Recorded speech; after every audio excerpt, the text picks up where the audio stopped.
बोलो जयकारा बोल मेरे श्री गुरु महाराज की जय।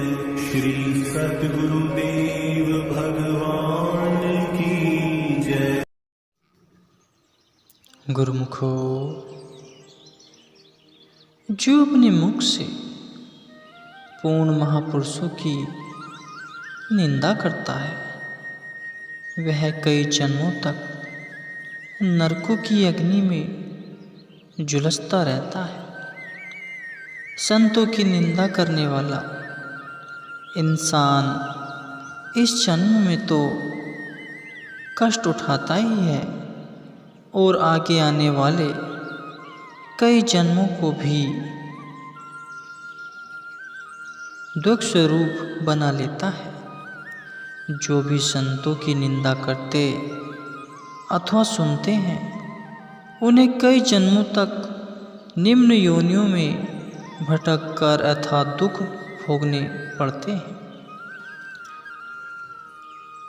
एक मनमुख महिला एक संत जी के विरुद्ध उल्टी पुल्टी बातें फैलाकर वह उनके चरित्र पर लांछन लगाकर जगह जगह उनकी निंदा करने लगी।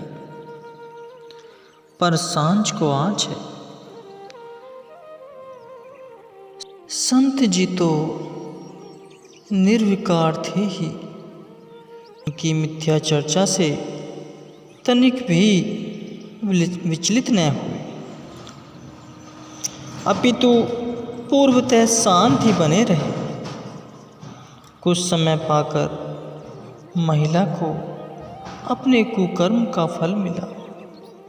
वह अचानक भयंकर रोग से ग्रस्त हो गई और उसी से जूझते हुए उसका देहांत हो गया। हर युग में निंदकों के साथ ऐसा ही हुआ है। प्रभु सदा अपने सेवकों की लाज रखते आए हैं। नरसिंह भगत जी इतनी श्रद्धा व प्रेम से भगवान के सम्मुख केदार राग गाते थे कि भगवान प्रसन्न होकर अपने गले की फूल माला उनके गले में डाल दिया करते। अन्य किसी को इसकी भनक भी न पड़ती। एक दिन उनके घर कुछ संत लोग आ गए। नरसिंह भगत जी के पास उनके भोजन हेतु घर में कोई सामग्री न थी और न ही कुछ बाजार से लाने के लिए धन था। उन्होंने किसी सेठ की दुकान पर अपना केदार राग गिरवी रखकर खाने पीने की सामग्री खरीद कर संतों के खान पान की व्यवस्था की। इधर ईर्ष्यालु लोगों को जब इस बात का पता चला तो उन्होंने अवसर का लाभ उठाकर राजा के कान भरने आरंभ कर दिए।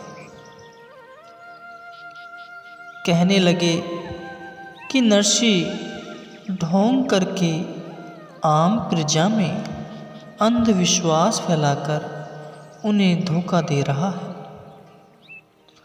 राग गाते समय भगवान की कोई माला उसके गले में नहीं पड़ती। ये सब उसके अपने ही ढोंग हैं। आप उसे बुलाकर अपने सामने राग गाने को कहो। वे जानते थे कि राग गाने के लिए उसके पास कुछ है ही नहीं, क्योंकि वह तो उसने गिरवी रखा हुआ था।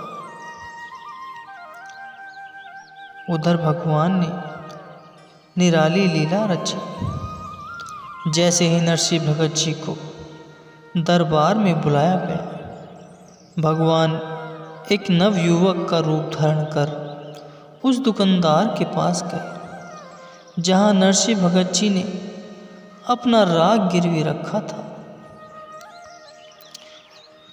दुकानदार से सब हिसाब पूरा करके उन्होंने चिट्ठी लाकर नरसिंह भगत जी को दे दी।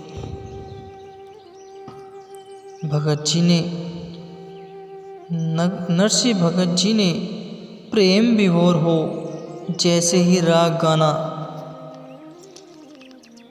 गाना प्रारंभ किया, सब क्या देखते हैं कि भगवान की माला स्वयं उतरकर उनके गले में पड़ गई।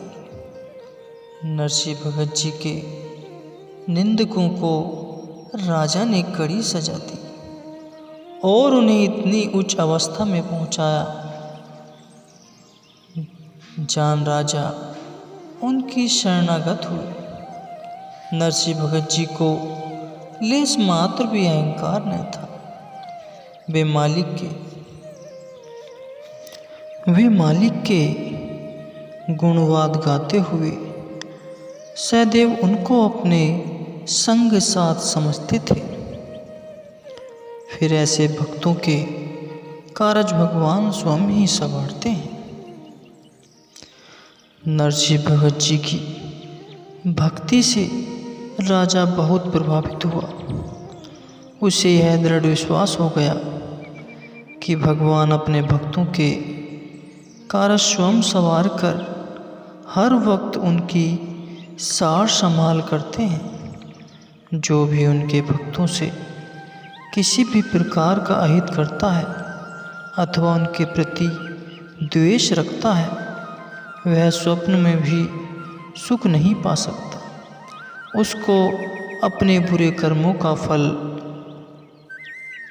अवश्य में भी भुगतना पड़ता है।